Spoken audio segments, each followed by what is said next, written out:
Les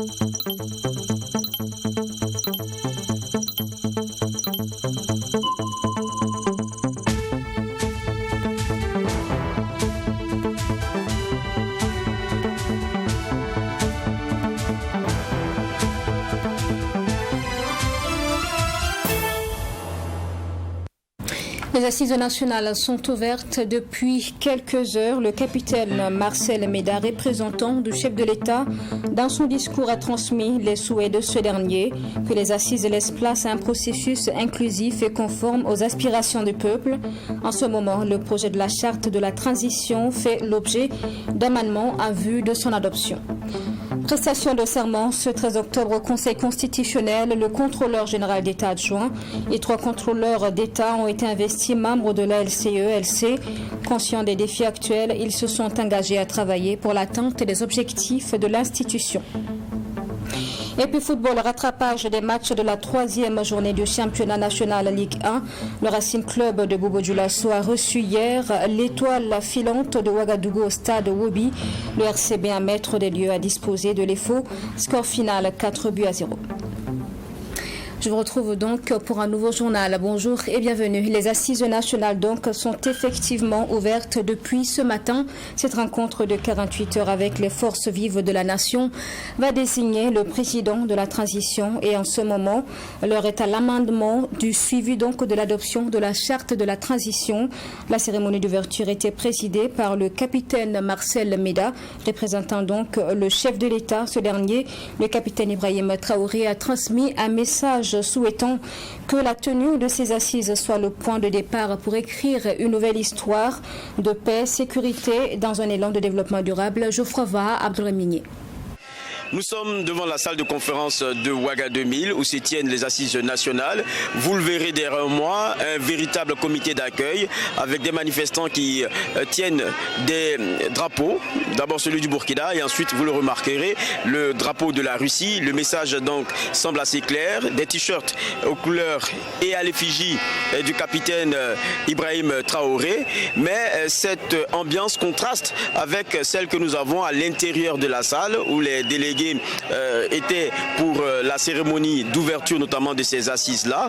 On a eu droit à la prise de parole d'abord du président du comité d'organisation, la personne du colonel-major Célestin Kaboré, qui a demandé 1 minute de silence en rappel aux personnes tombées du fait du terrorisme. Et on a eu droit à ce qui était attendu, à savoir le message du président, le capitaine Ibrahim Traoré. Le message a été lu par un autre capitaine, Marcel Méda. Un message qui part du rappel des raisons du coup de force du 30 septembre jusqu'à ce qu'il faut et ce qui est voulu pour ces assises nationales.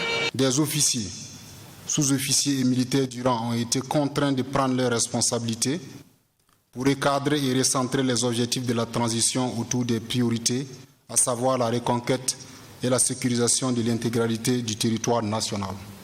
À travers ces assises, nous avons encore rendez-vous avec l'histoire. Il nous faut taire nos différends, mettre en commun la richesse de notre diversité pour préserver l'essentiel et écrire une page nouvelle de notre histoire. Celle d'un peuple qui assume son destin et se donne des orientations claires pour la construction d'une nation forte et résiliente. Une nation capable de restaurer la paix, la sécurité et amorcer le développement durable. Ces assises ont pour but d'adopter la charte de la transition qui prévoit les organes qui la composent. L'article 5 de l'avant-projet de la charte stipule que le président du MPSR assure les fonctions de président de la transition, chef de l'État, chef suprême des forces armées. Maître Gilbert Noël Ouedraogo, qui participe à ces assises, souhaite qu'on s'en tienne à cela, désigner Ibrahim Traoré comme président de la transition. Au niveau donc de la présidence du FASO, nous constatons que notre préoccupation a été prise en compte parce que dans un communiqué, la DFRD avait été claire en demandant au MPSR de s'assumer en allant jusqu'au bout de sa logique. Donc à ce niveau, nous voyons que cela a été pris en compte. D'autres participants à ces assises, membres de partis politiques et d'organisations de la société civile, partagent leurs attentes. Non, à ce que nos attentes, c'est essentiellement que ce soit une charte qui soit consensuelle et qui réponde aux aspirations du peuple. Et pour moi, aujourd'hui, les aspirations du peuple, c'est essentiellement que le MPSR puisse assumer ce qui a été le changement qui a été opéré, c'est aussi au regard de pour l'ALT que ce soit inclusif. Et nous soutenons des réformes de souveraineté, des réformes politiques, des réformes institutionnelles, des réformes économiques, les réformes de la coopération, afin de rétablir l'équilibre des intérêts. Nous soutenons et nous réclamons, nous exigeons une coopération respectueuse des intérêts du peuple burkinabé. Terminée la cérémonie d'ouverture, reprennent donc les discussions, cette fois à huis clos.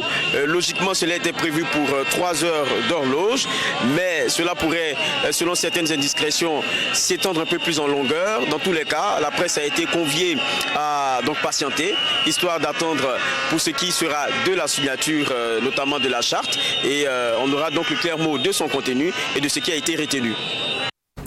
Et en marge de ces assises nationales, vous l'avez vu, les manifestations se multiplient, exigeant que le capitaine Ibrahim Traoré soit celui qui sera désigné président de la transition. Des manifestants étaient réunis devant la salle de conférence donc de Ouaga 2000 où ont lieu ces assises.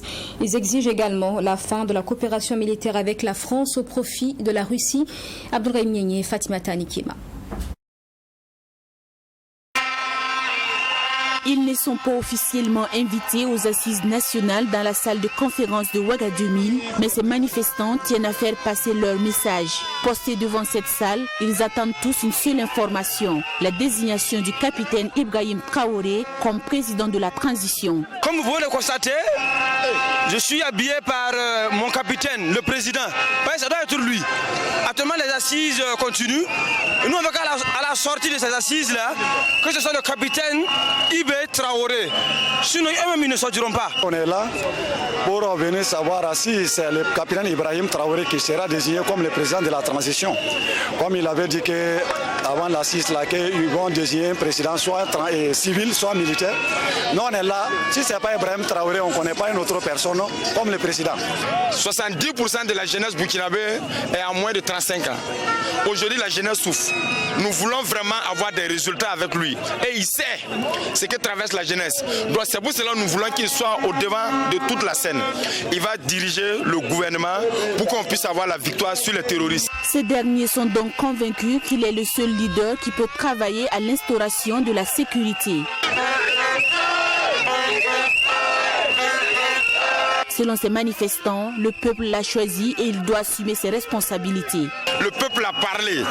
Et si tu pars à l'encontre du peuple, c'est que ce qui t'arrive, c'est toi qui as cherché. Parce que le pouvoir appartient au peuple. C'est le peuple qui décide à tout. Voilà. Donc, si les gens vont à l'encontre du peuple, ce qui les est arrivé, c'est qu'ils auront cherché. Parce qu'on ne pourra accuser personne. C'est le peuple qui a décidé. Donc, le peuple est là. Le peuple va repartir avec Ibrahim Traoré. En plus de vouloir le capitaine Traoré à la tête du pays, ces manifestants désirent également l'annulation du partenariat militaire entre le Burkina Faso et la France. À en croire ces derniers, seule la Russie peut aider le Burkina Faso à lutter contre le terrorisme. La suite donc de l'actualité sur les assises nationales dans nos prochaines éditions. Restez avec nous. Et dans la suite de ce journal, je vous le disais en titre, le contrôleur général d'État adjoint et 3 contrôleurs d'État ont prêté serment hier jeudi. C'était dans la matinée au Conseil constitutionnel. Khalifa Koné, Karim Ganou et Emenana ont été investis contrôleurs d'État avec à leur tête Urbain Milogo, contrôleur général d'État adjoint. Les images de la prestation de serment dans ce commentaire de Wenla Sida Kaboré. Et prend solennellement l'engagement devant le peuple burkinabé.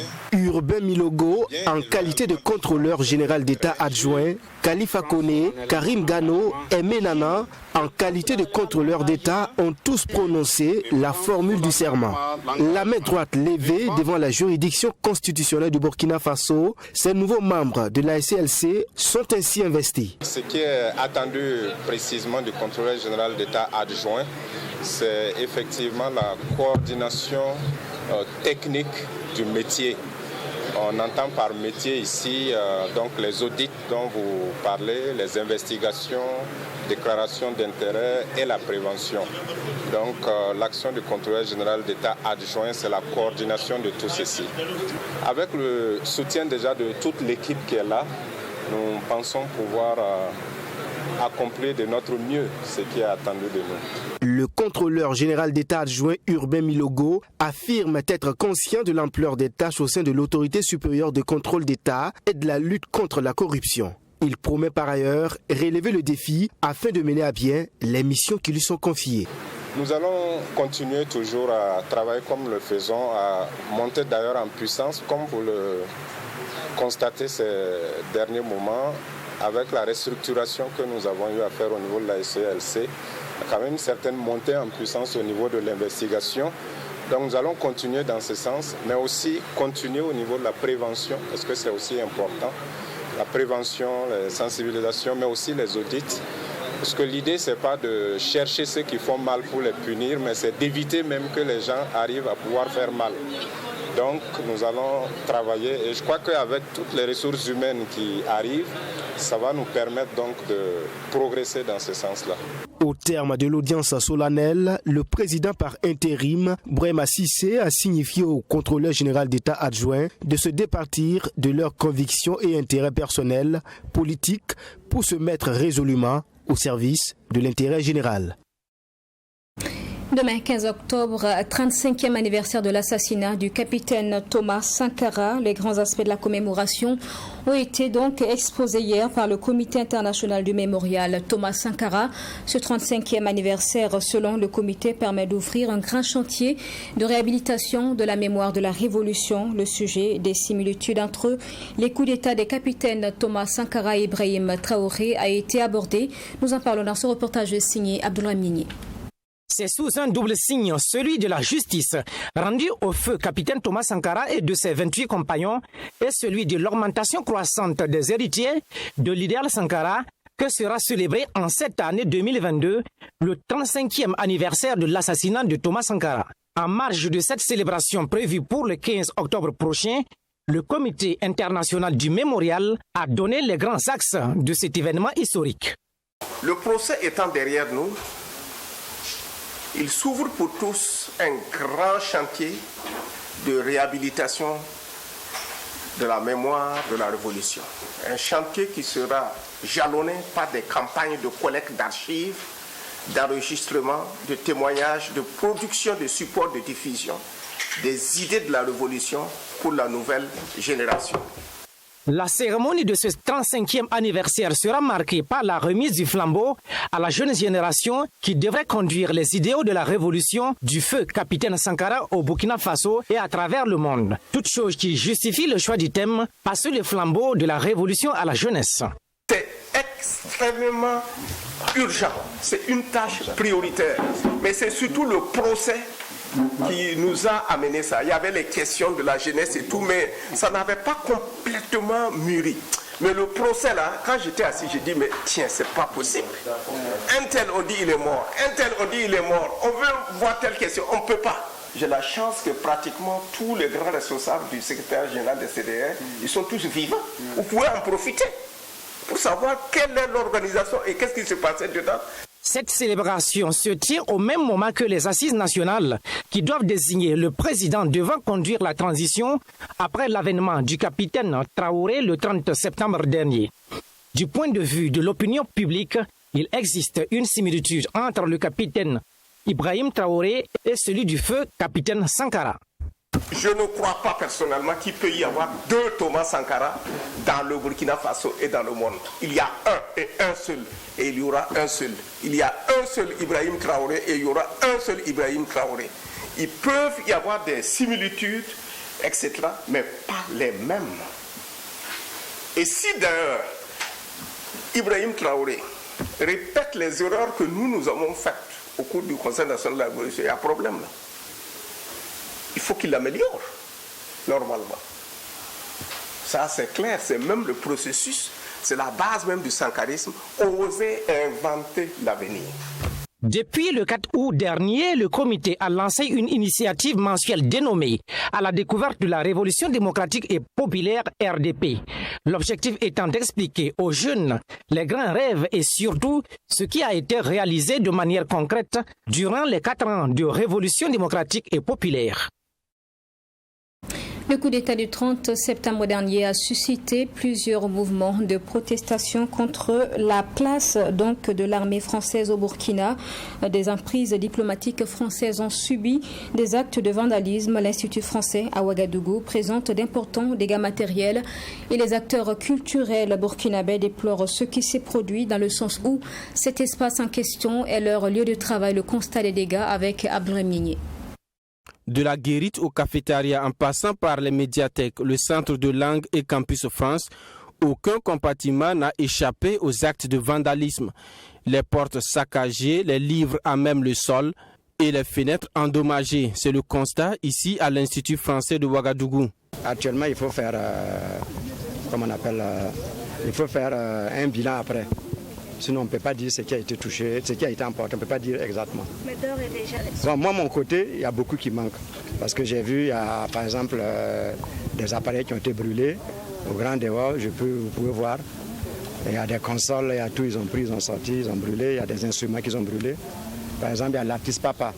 Il y a ses instruments qu'il avait parce qu'il devait faire son concert le vendredi. Tout a été brûlé. Voilà. Ces dégâts qui ont entraîné la fermeture de l'Institut français portent un coup dur aux artistes burkinabés. Les activités culturelles programmées dans ce centre sont donc suspendues. Ma frustration est burkinabé, ma frustration est universelle. Je ne peux qu'avoir ce sentiment parce que je viens constater que mon lieu de travail a été vandalisé. Et ce qui est grave dans mon constat, c'est que je viens de réaliser qu'en fait, cet espace n'est pas qu'un espace français, c'est mon espace de travail. Voilà. Que l'on soit pro ou anti-français, pro anti-russe ou pro anti je ne sais quel pays, nous ne devons pas jeter le bébé avec l'eau du bain.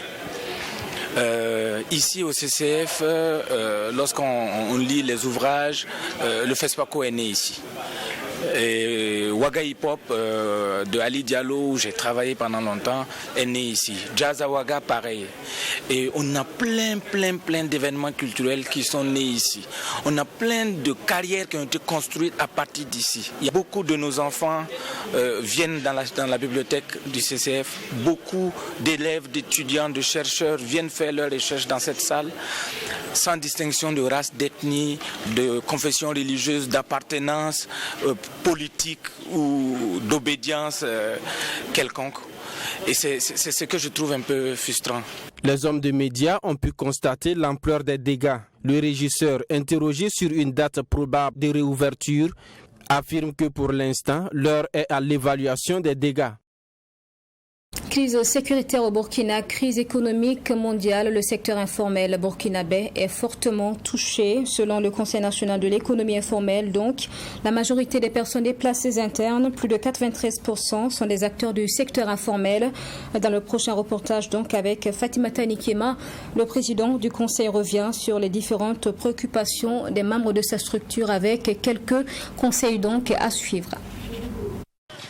Au Burkina Faso, 80% de la population active travaille dans l'informel et plus de 93% des personnes déplacées internes au Burkina Faso sont également des acteurs du secteur informel. C'est ce qu'a laissé entendre le président du Conseil national de l'économie informelle du Burkina Faso. Selon Salif Nikiema, le déplacement massif de population n'est pas sans conséquence sur l'activité économique dans le pays.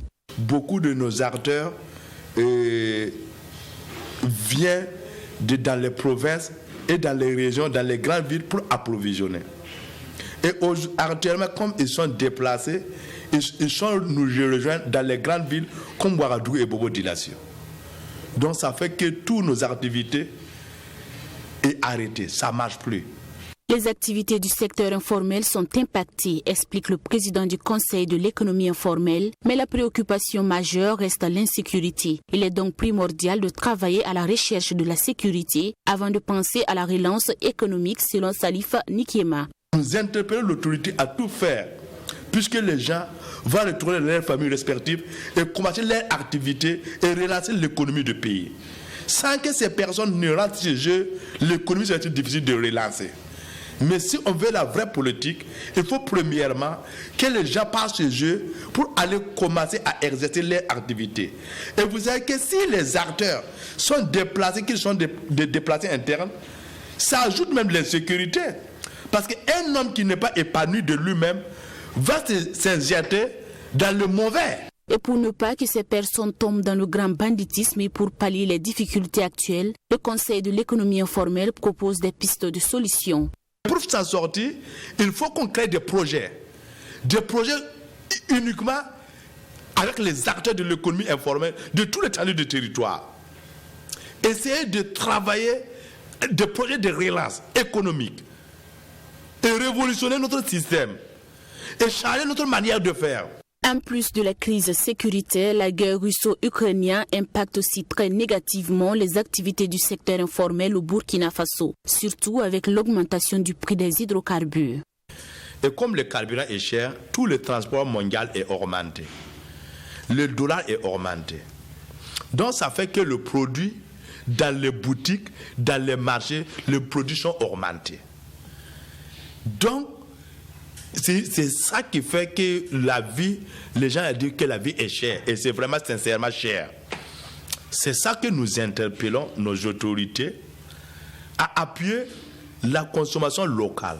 Appuyer la consommation locale à travers des projets de développement durable. Selon le président du Conseil national de l'économie informelle, c'est possible s'il y a une volonté politique affichée des dirigeants.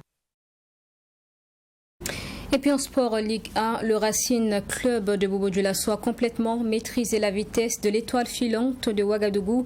Score final 4-0. Ce match joué au stade Obi en reprogrammation compte pour la 3e journée du championnat. Les images dans ce reportage.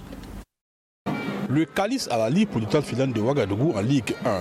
En déplacement à Bobo Dioulasso pour y défier le Racing Club, la reine des stades n'a pas fait le poids. Il faut dire que l'étoile filante n'aura résisté qu'un quart d'heure avant de céder sous le coup de butoir du Racing. Dès la 16e minute, Dramane Kabouré, d'une frappe croisée, trompe Philippe Maré, le portier des Bleus et Blancs.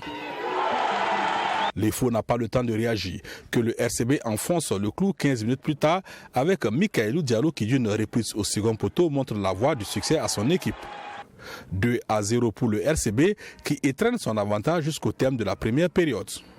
En seconde partie, le Nord se dérobe toujours aux yeux des étoilés qui se font punir de nouveau et cela dès la 49e minute lorsque Dramane Traoré inscrit le 3e but au prix d'un magnifique retourné.